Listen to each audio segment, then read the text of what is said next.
What is up, everybody? This is your guy, Kalai, and welcome back to Budget Tubing. And today, we're going to be talking about the latest microphone from Five Below, that being the LED streaming microphone. And surprisingly enough, this is not under any brand, despite the fact that it is using what I've come to refer to as the Five Below Tech template.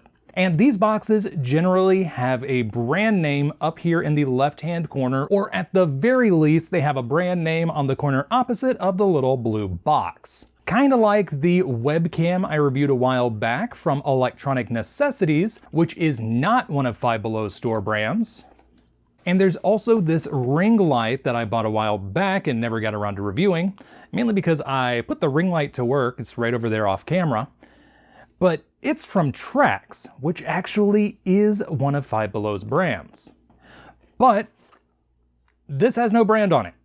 I just thought that was kind of weird. Maybe they have a policy about one recycled aspect per box, because instead of a brand name here, we have the multicolor LED symbol that they use on a lot of their other store brand products.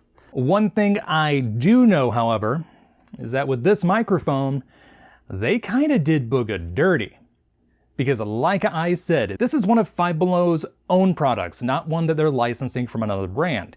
As proof, here is the bottom of the box, along with the bottom of the box of the ring light, where they both say 1616 Holdings Inc. That is Five Below's parent company. And this is an RGB LED streaming microphone. And that's pretty much synonymous with gaming. Yes, I know there are non-gaming streams these days, but it's the principle of the thing. Not only did Bugha get skipped over when they released their new unlocked level RGB microphone, but this one is a USB microphone, which means it would be a great replacement for this microphone that's pretty much become a running joke on this channel.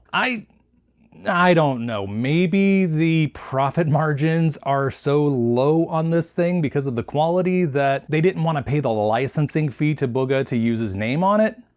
Or maybe the Bugha brand is about to go the way of the dodo because the latest products that I've recently reviewed are supposedly limited edition, and multiple items from the Bugha line have started going on clearance on their website. I don't know. With all of that theorizing out of the way, let's just take a quick look at the back of the box, specifically where it gives the product specifications. First, it says it has a color-changing LED light, 4 pieces. I'm assuming it means there are 4 LEDs in here, which I will assume is correct. I tried taking it apart off camera, but I could not get into this portion, no matter how hard I tried, without possibly breaking the thing, so I don't know for certain. Next is the sensitivity at -30 decibels, plus or minus 3 decibels. The impedance is less than or equal to 2.2 kiloohms. Side note, the manufacturer used the wrong symbol for ohms. It's supposed to be an omega.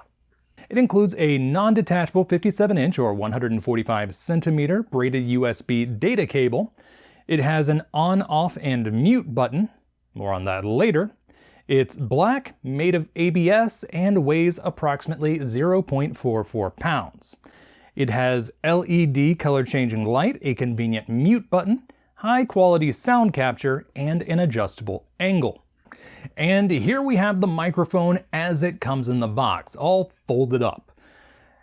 And this is most likely not the way you want to use it. So let's just go ahead and take these side knobs, loosen them up, give it a flip, tighten them back up, and there we go.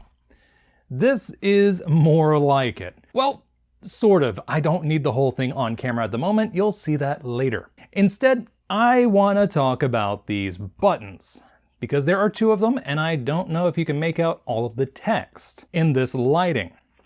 And I'm just going to start from the simplest one, that being the mute button. Can you guess what that does? For those of you wondering at home, this mutes your audio.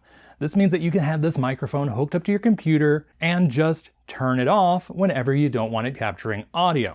A very useful feature. Next up, we have the LED mode, which is definitely something that I want to talk about, because I'm a bit more excited about the existence of this thing than I probably should be. And I blame that on pretty much every one of the Bugha products I've reviewed up to this point, minus the LED gaming mouse 2, because they all have LED effects, but no way to control them. Not so much here. Even more than you would expect. Let me just go ahead and plug this thing in so that I can start drooling over it. There we go. Starting things off, you saw that little flash. But the flash went away, unlike with the Bugha LED gaming mouse. Now you're probably seeing some flicker here, and that's caused by my camera's shutter speed. I don't see that in real life, and you probably won't either. Same thing happens when I do the LED demos for a lot of keyboards. Now on the LED mode button, this is going to serve two purposes. If you do a short press, that's going to start shifting through the different LED colors and patterns. If you do a long press, which is something not mentioned in the manual, it turns the LEDs off. Why is this not more common on your products, Five Below? This is the best feature you can have on an LED device. But let's get back to actually showing you the LED colors, because there are quite a few. You've seen green, now we've got blue, a lighter blue, red, cyan, I don't know how well that's coming through on the camera, it kind of looks white in the viewfinder, light green. This is the most important setting in my opinion. We have light green.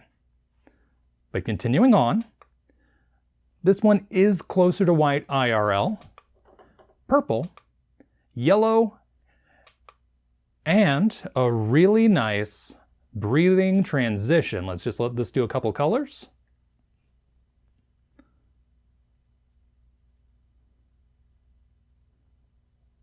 It will repeat some colors. Let's see if it goes to a new one before I change things.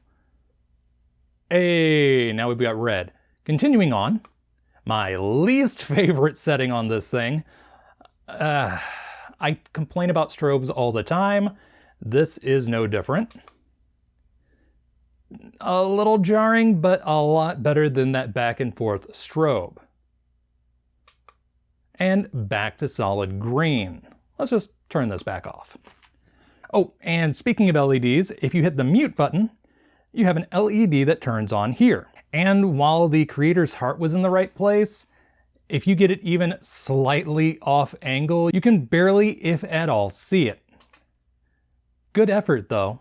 Now let's take a listen to the actual audio quality. Let's start this sound test off with the Bugha LED gaming microphone, because at this point it's become a running joke on this channel. And I'm still a little salty after a lot of the viewers on my actual review of this microphone came from a TikTok video where they were saying it was the best microphone ever. The fact that this is locked at 32 kilohertz 16-bit, aka FM radio quality audio, and has that lovely squeal in the background, should tell you that that was a lie.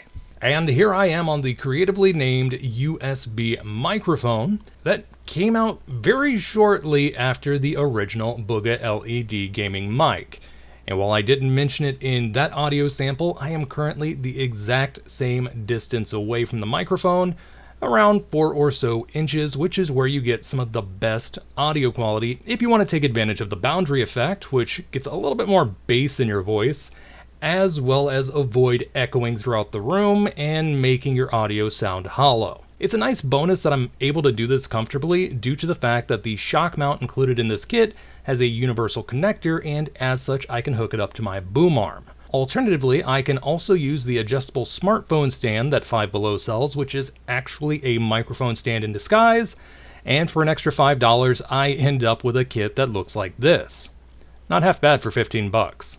And here we have the star of the show, the brand new LED streaming microphone. I currently have it the same distance away from my face that I've had all of the others. And I gotta say, it sounds pretty dang decent, especially when you take into account that it's only $10. After listening back and forth between a couple of sound tests, this is very similar in sound profile to the previous microphone, and just like that one, I am able to select between 44.1 kHz 16-bit and 48 kHz 16-bit, also known as CD quality and DVD quality audio respectively. In fact, both of these microphones are set to 48 kHz by default in Windows, and that's great because that's what I record all of my videos in, and that's become pretty much the standard for content creation. Now, as you probably heard in the sound test, there's not a huge difference between the audio quality on these two microphones. So whether or not you buy this one or this one really comes down to what you're looking for. In the case of the original USB microphone Five Below was carrying, it comes with the shock mount, pop filter, tripod, and the ability to hook it up to other stands. In the case of this microphone, it comes with properly done RGB LEDs, which some people might be looking for, as well as the ability to mute the mic directly.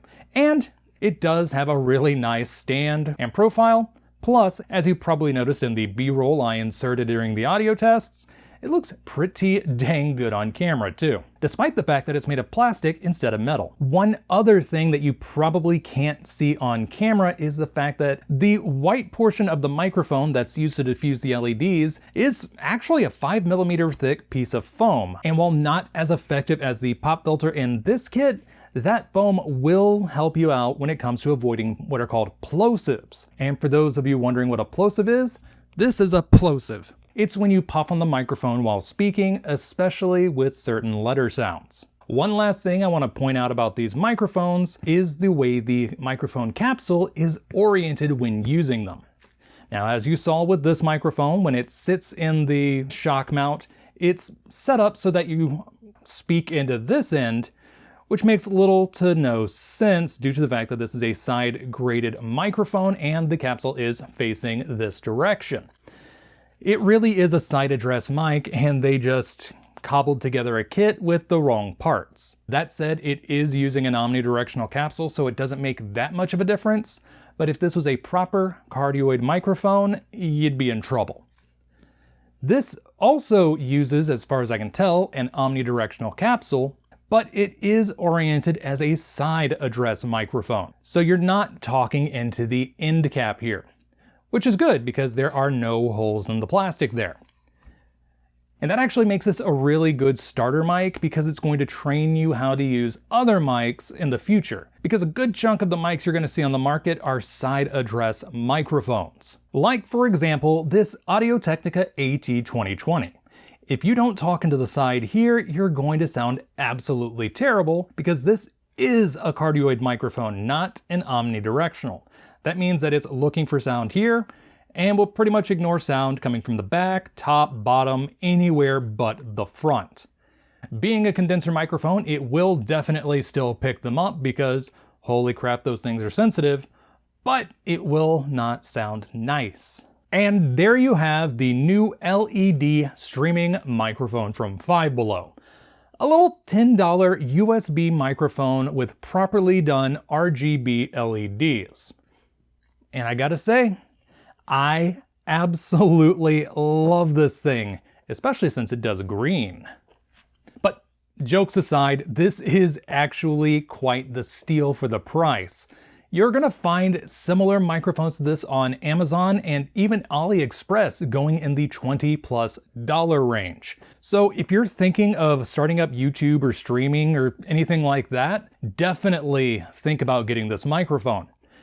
My only real complaints about it are the fact that it's made of plastic as opposed to metal, which admittedly isn't a huge deal breaker because the build quality on the plastic is very good. It doesn't feel like it's going to break when you look at it funny. And the fact that it's not really going to be compatible with a ton of microphone accessories right out of the box. unlike the original USB microphone and all of its various packaging configurations. But fortunately, it can come out of the included stand, so if you can find a shock mount capable of supporting a microphone with a body diameter of around 53 millimeters, you'll be fine. These little connection points do jut out a little bit, but if you remove these 6 screws on the back, take this off, the connection points are easily removed and you can just close it back up without issue. Also, turns out this thing is the exact diameter needed to use with my Alctron PF8, which is a pop filter mounted to acoustic dampening foam. I just thought that was kind of neat. Also, as of the recording of this video, I have not seen these on the Five Below website, only in my local Five Below store. So you might want to take a trip out if you've got one nearby. But I think that pretty much covers everything, so until next time, this is your guy, Kalai, signing off.